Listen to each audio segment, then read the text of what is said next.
coffee made it? Huh? Yeah. Thank you. Okay, you're welcome. That's good. I'm gonna have to stand over there. I'm just walking around. Put that boots on the Catch you while ground. you're doing that. Oh, you want to? Okay. All right, Mr. Miller. Let us see your back. You want us to hold sign? I'm ready. Yeah, you can hold a sign, whatever. Thank you. Yeah, come on, crowd around, get close, so you can hear me. Oh, hi. How are you? Do you want me to start? Huh? Yeah, you're gonna start off. Okay, I'm sorry, I don't know. Dan, I still have signs and buttons. It's on my vision board. All the campaigns I've ever worked on, I have vision board. All right, does anybody up front want to sign? Oh, help me out. Sign? Do a sign? Yep, that's perfect. Is everyone ready? Okay. Oh, I hate that. That's tacky. Okay.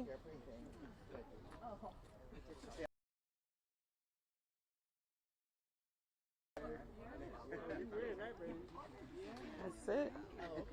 Okay. I'm still working on them. All right, everyone. Good morning, everyone. Good morning. Thank you all for being here. My name is Gloria Ortiz, and I'm proud to serve as campaign manager for Dan Miller. Mic isn't working. We don't have a mic. There's no mic. We're gonna have to just speak loud. Okay. The mics are on there. Should I start again? Okay. Good morning, everyone. Good morning. Thank you all for being here. My name is Gloria Ortiz, and I'm proud to serve as campaign manager for Dan Miller, the next mayor of Harrisburg, Pennsylvania. Yes. This campaign is about one thing: putting the people over politics and results over rhetoric. Dan Miller is running as a Democrat on the Republican ballot because this race isn't about party affiliation. It's about leadership that works for everyone in our city. Dan has a long record of public service, integrity, and practical problem solving. He's not a politician chasing headlines. He's a leader who listens and someone who knows what it takes to make government work for the people it's supposed to serve. Our current leadership has left too many issues unresolved, from public safety to infrastructure, accountability, and community investment. Dan Miller is stepping up to do what is right, not what's politically convenient. Over the coming weeks, you'll hear a clear and honest vision of Harrisburg, one that prioritizes neighborhoods, boosts local businesses, and ensures transparency, and brings people together to prove that city can move forward. It is now my great honor to introduce the candidate who's ready to lead that change that Harrisburg needs, Dan Miller. Thank you, Gloria.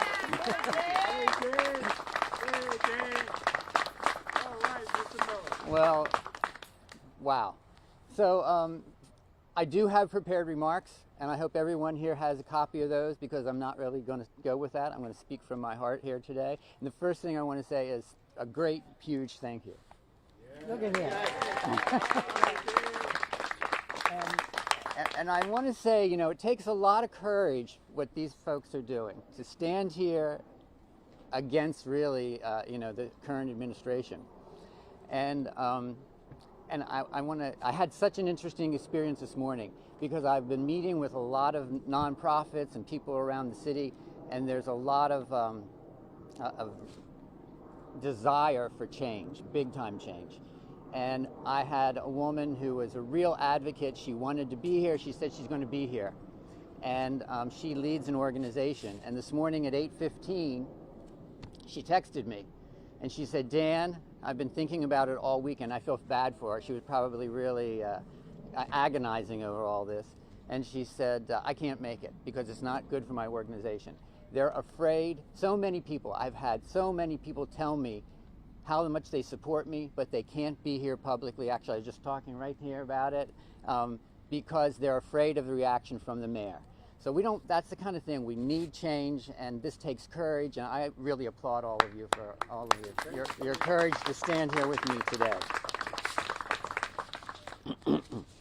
So, the big announcement. Yes, I will be on the ballot as a candidate for, I'm going to run. I've got, and we're going to win this thing.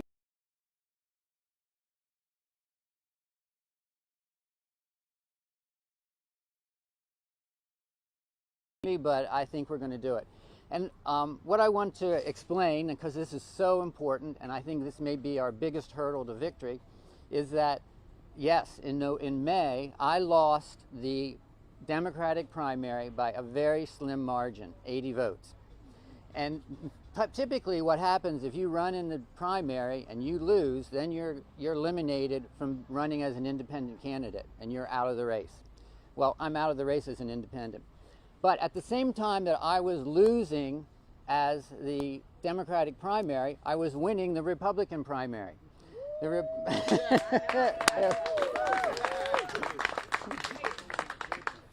Republicans wrote me in, and you know, so they're giving the city a real chance to have a choice for an election in the fall. But the way I look at it, it's really a runoff between the top two vote getters. Here we are. We got the top two vote getters. Now let's figure out who's going to be the best candidate. And so what I want to really clear up is that I've heard a lot of different things, but the truth is I am a registered Democrat. I've been a registered Democrat for 40 years. In May, I was a registered Democrat. Today, I'm a registered Democrat. And on November the 4th, I'm going to be a registered Democrat. So I haven't changed parties, so let's make that clear. I am still a Democrat, and every Democrat in the city can feel comfortable in voting for me.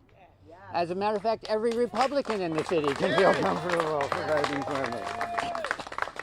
Okay? So I think it's important to...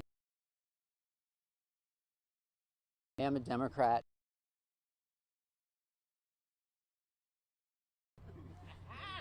My sister's a school teacher. She said, you better repeat that. So I'm the Democrat on the Republican ticket, okay? So what are we doing here in Allison Hill today? Some of you may have been there when I announced back in January in Uptown Harrisburg at the Atlas Street Community Garden, and that's near where I live. And so what are we doing here in Allison Hill? It seems a little different. Well, the reason we're here is because of really one woman.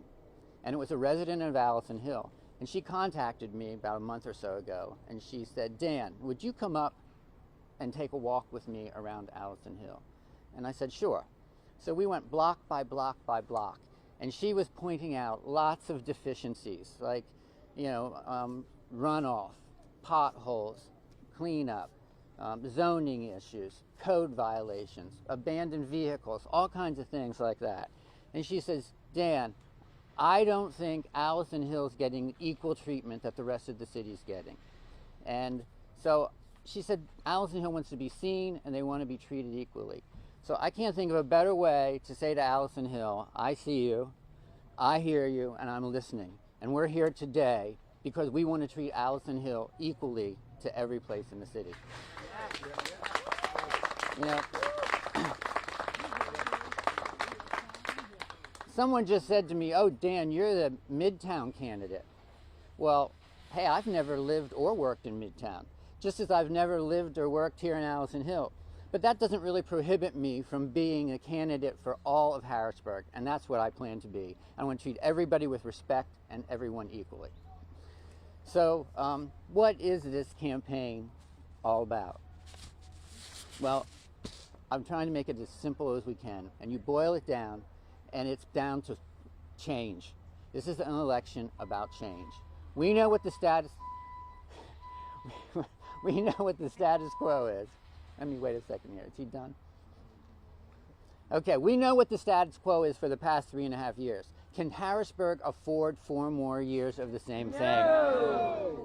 I mean, you know, I got a call last night from an elected official, high elected official in the county, and we were talking. He's not here today, but he said it doesn't matter. He doesn't mean he won't come out, but he said, Dan, you have to win because it's so bad down there working with the city, and so many opportunities are missed, so many problems are caused because of this administration. And so we're going to do it, and we're going to do it because of that and because so many people want change. And I go everywhere. We've been around all this weekend. We've been around. I can't go anywhere where somebody doesn't come up to me and say, Dan, are you running? Because we need you. And we desperately need change. And in fact, Harrisburg voted for change. 65% of the people in the Democratic primary voted for change because we have an administration that just can't work with others. And on top of that, now there's these charges of corruption.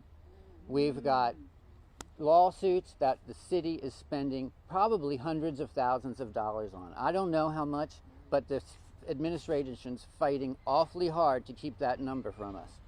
And then on top of that, the mayor is under investigation by the Pennsylvania Ethics Commission. Now, I don't know the details of that, but you know it can't be good. And so, once again, people are really requiring and wanting change. And so, I want to reach out today to those voters in the Democratic primary that voted for change, to those Lamont Jones voters, to those Tone Cook voters, to those Lewis Butts voters.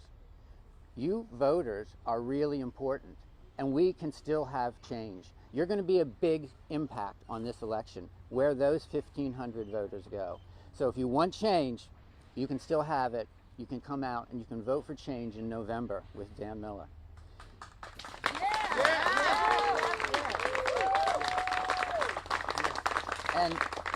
And there's a whole nother group of voters that are going to have a really big impact on this election. And that's the Republicans and the independents. And generally, they don't have much say in who the mayor is in Harrisburg because everything happens in the Democratic primary. So by the time we get to the fall, those voters, it doesn't really matter. Well, this year it matters.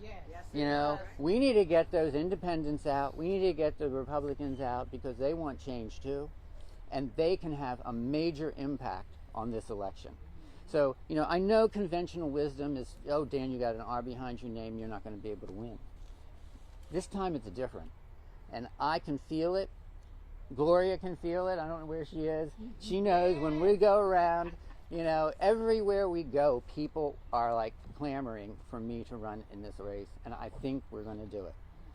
So, I know we're going to do it. So, I mean, look at this great crowd of diverse people. This is a Monday morning at 10 o'clock. People are at work, and we still got a great crowd like this. And so, in November, if you want change, if you want Harrisburg to move forward, there's a huge difference between a Wanda Williams mayor and a Dan Miller mayor. It's night and day, trust me. And so, if we want progress, if we want to move forward, come out and vote. Get your friends to come out and vote, and let's move forward on November 4th. Thank you.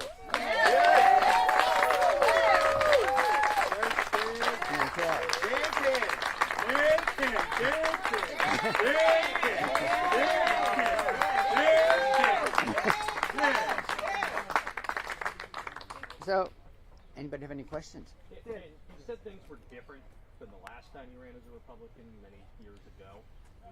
What makes it different? This is entirely different. First of all, if you know about that 12 years ago, I did get nominated by the Republicans. I mean, they like me because I think I'm fiscally responsible. I don't know why. But I declined, actually, that nomination. And then what happened is there were some people running as independents. And, you know, the Happenfoos was able to knock those people off the ballot in a technicality. So, you know, I didn't really want to run. I didn't win that election. It wasn't the same thing. But I felt like I needed to step up and you know.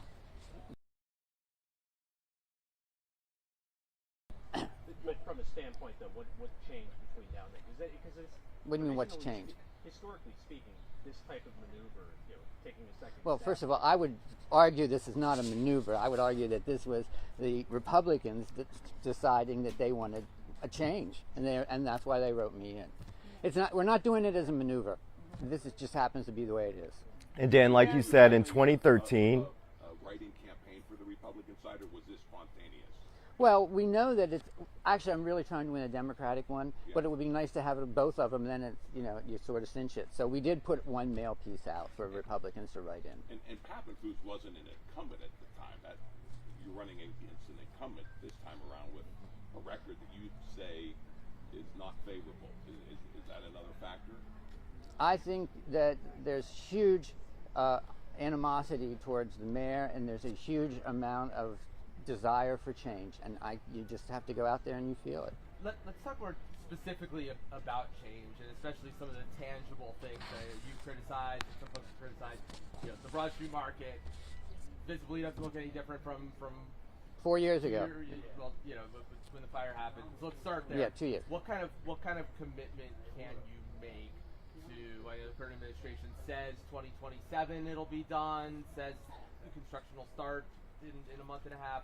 What kind of commitment can you make to, let's say, expedite that? Well, I can make the commitment that I'd make it a top priority. I'm not on the outside. I don't know where it stands as far as, construction and all that. I don't know any of those details. But I do know nothing's really happened for 2 years. I know the ball's been fumbled, and I know it wasn't a high priority in the current administration. And what I can commit to is making it a high priority and getting it done as fast as possible. Another one, a smaller one, but just as an example that some people have used of just things not moving along. Division Street, we had that story about people say, it's just cars zooming along there. We did the story. One of the top city planners in the world said, you can fix this in 2 months. It's paint. It's not, you don't have to spend years designing the street. And the current administration has said, no, we're going to listen to everybody. We're going to take time. We're going to have a lot of meetings, and in a few years it'll be fixed. Is that something where you would commit to listening to those people from outside and saying maybe we don't have to reinvent the wheel here, maybe we can fix this quickly? State Street's another one, same thing. Yeah, and both of those are places that we can fix quickly, but I think what's more important is what you're really driving at, and what my experience was, and what I have heard over and over and over again. You work with the mayor, and she's like, okay, yeah, we're going to do this, and then what happens? Nothing ever happens. And it's not me. It's not just me. Everybody I talk to, it's the same story. And there's no follow through. She's really a do nothing mayor. Where downtown is crumbling because people don't want to work with her. And once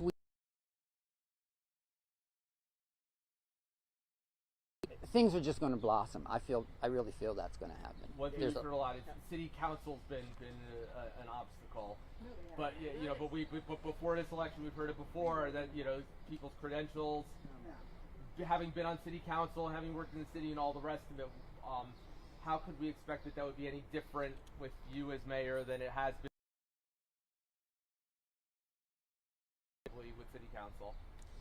Well, it's hard for me to tell you what your expectations would be, but my expectations would be that it would be very different. I was on city council. I knew what it was like, and we had a guy that maybe was pretty popular, but he didn't work with city council. He was like a dictator telling us what to do. You can't work that way. You've got to include city council. You've got to keep them informed. You've got to work with people. If you work with people and they understand what you're trying to do, then you can move forward. Because they may have some objections. Okay, so you incorporate that in. But when you're trying to dictate and you think you're the all-powerful one, that's not going to work. And so I think I have a whole different approach. and Dan, like you said, in 2013, What would be your priorities? What would be the top priorities? You know what the top priority is? I've been at the city for 20 years. It's horribly mismanaged in every respect. I'm a businessman. I've had decades of experience with businesses of all large and small. And I know how they're supposed to run. They're supposed to be efficient. They're supposed to be responsive, treat people with respect, all of those kinds of things. That's not happening down at the city. These people don't know how to do that, and they don't care in a lot of times. And that's coming from the top. That's really at the top. you can reduce the waste. You can increase the revenue. You can have more resources to do more, whatever, fix up on Division Street, fix up on State Street, put more cops on the beat. It is horribly managed and nobody knows how to do it, but I can do that. And that would be my top priority. And what do you do specifically for downtown? And how do you move forward, especially when a lot of legislative leaders, the chamber, already came out and said, right after the primary, we're ready to work with Wanda? Well, I just said it. I mean, and you just heard what this elected official said to me last night. He said, Dan, you have to win because Harrisburg can't move forward with the current administration. No, I was talking to a businessman just on Saturday. This makes me crazy. It's a great new business guy that's come in the city. He has 200 people there every Saturday, and people in the neighborhood can walk to his place, and the city's trying to shut him down. Now, that's exactly what we need, and the city's working against him. And that's the kind of thing that I hear over and over. And I've heard it from other businessmen who are successful businessmen in the city. They say, if you made some changes down there and you were more willing to work with people, business would flood in. I think that's what we have to do. And we have to work with the Chamber of Commerce. We have to work with, Capital Creedic and all of those places. It's about attitude. It's about a change. It's about somebody who is a business person, who has, current mayor has never run a business, never managed a business. What did they, we need somebody who speaks that language, who understands and wants to know what business is like, and let's attract them to the city. Dan, what are the next couple months campaigning-wise going to look like for you? Because you're going to have to get Democrats to vote for the Republican nominee. Like, how do you plan to appeal to them to do that? Well, with everything everything I say, I think I appeal to them. I mean, I think the Democrats who voted for me in the primary are going to vote for me, right? I think there's 1,500 people that voted for change. And a lot of them, some of them are here that voted for Lamont or voted for Tone or voted for Louis Butts, but they don't want the current administration. So I don't think that's going to be a problem. But I do think it is crucial that, for maybe some of those uninformed voters and who just vote, by party, we need to make sure that they understand I'm a Democrat and I haven't changed in any of those values, and that they can feel comfortable voting for me, even though I'm on the Republican ticket. And Dan, like you said, in 2013, you lost the general primary election. Then you ran again as a Republican in the November election. So what are you going to do differently this time to make sure that you win? Well, if you heard, that was an entirely different situation. I actually declined the nomination. I had no intention of running. I knew I couldn't win, and so there was no reason for me to run that kind of a race. Right now, we did those volunteer sessions. I'm actually surprised. The people that came out and the talent that we have and the interaction, it's totally different. It's energized my whole campaign. It's energized me. And we've got people that are working all kinds of different projects that we'll be doing. We've got really talented folks that are witty, that are coming up with lots of fun stuff. There's no comparison between 12 years ago when I really wasn't. I was only doing it because I felt Harrisburg at least needed a choice. It was my duty to do it because I actually wasn't really that interested. But this time, we're going to win. You ask these people. Are you backing from anybody on city council yet? That's an interesting question because I do. And none of them are here. And I'm sad about that. But yes, I have backing from I think 4 at least, maybe more. It's the same thing. They want me. They're like going crazy. They want to change, but they're somewhat afraid to come here and stand because they know they're going to get a bad reaction, and I just hear that over and over and over. Well, we got your back.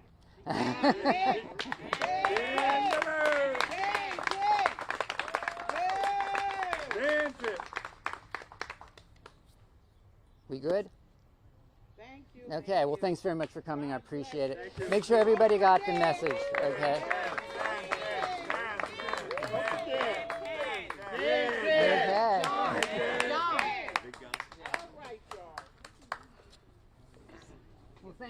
everybody. I really appreciate this. This is so great. All right, man.